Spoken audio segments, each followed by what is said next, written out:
Ada beberapa poin perkembangan situasi terkini akibat dari perang yang saat ini berlangsung di Timur Tengah. Yang pertama yaitu eskalasi militer konflik yang melibatkan serangan langsung terhadap pemimpin militer dan politik Iran yang memicu meningkatkan aksi balas atau ekstremisme di kawasan tersebut. Amerika dan Israel melakukan operasi militer langsung ke Iran atau yang disebut dengan Operasi Epic Four dan Roaring Lion karena nilai pertahanan Iran melemah. Yang kedua, krisis energi global, di mana kita ketahui banyak berita menyampaikan harga minyak mentah Brent dan WTI menembus kurang lebih dari 100.000 per barel yang mana disampaikan pada tanggal 9 Maret 2026. Akibat gangguan lalu lintas maritim di Selat Hormuz, di mana adanya pemblokadian, sehingga minyak-minyak ini ke berbagai negara tidak tersuplai. Yang ketiga, dampak ekonomi krisis energi berdampak pada lonjakan subsidi BBM di berbagai negara, terutama di negeri kita seperti Indonesia maupun Malaysia, dan memicu kenaikan harga eceran seperti di Vietnam yang telah berlangsung akibat kelangkaan minyak BBM. Yang keempat, situasi regional dan kemanusiaan. Di sini kita ketahui bahwa setiap negara itu bergabung dalam dunia PBB. PBB memperingatkan bahwa situasi sudah di luar kendali dan memicu krisis kemanusiaan. Kenapa demikian? Karena banyak korban yang berjatuhan. Banyak anak-anak yang tewas, banyak orang tua yang tewas, tidak memilih pandang bulu, semuanya akibat dari korban ini banyak yang meninggal dunia. Dan negara-negara tetangga juga mengalami dampak daripada serangan tersebut, terutama negara tetangga yaitu yang berdekatan dengan Iran, seperti Arab.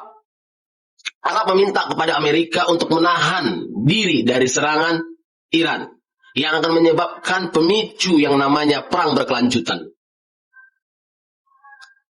Hal ini juga berpengaruh terhadap negara yang dekat juga seperti Irak, di mana beberapa hari yang lalu kita ketahui di hari raya Idul Fitri, masyarakat Irak merasa kekhawatiran, takut akibat serangan yang diluncurkan oleh Iran terhadap Israel.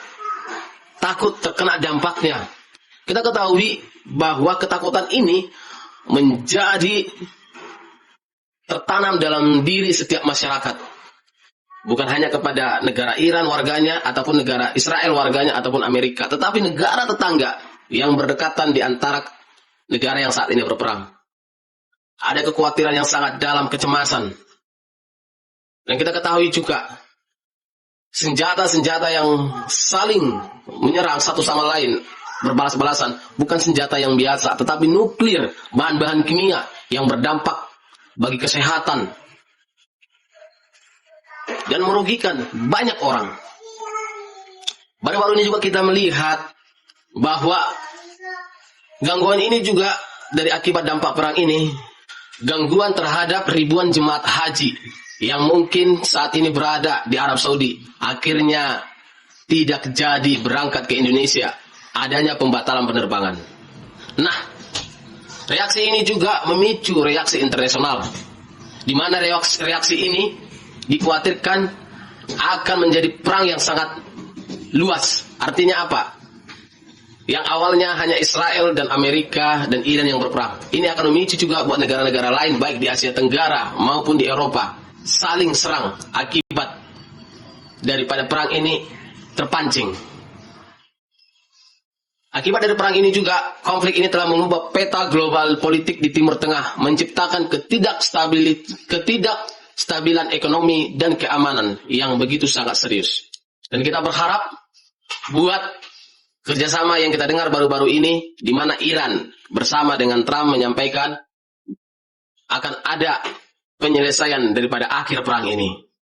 Dan kita berharap situasi yang dilakukan oleh pemerintah Iran, bahkan juga Amerika, benar-benar terjadi dan perang ini berakhir dengan secepatnya. Kalau Anda suka dengan informasi ini, silakan like, subscribe, silakan komentar,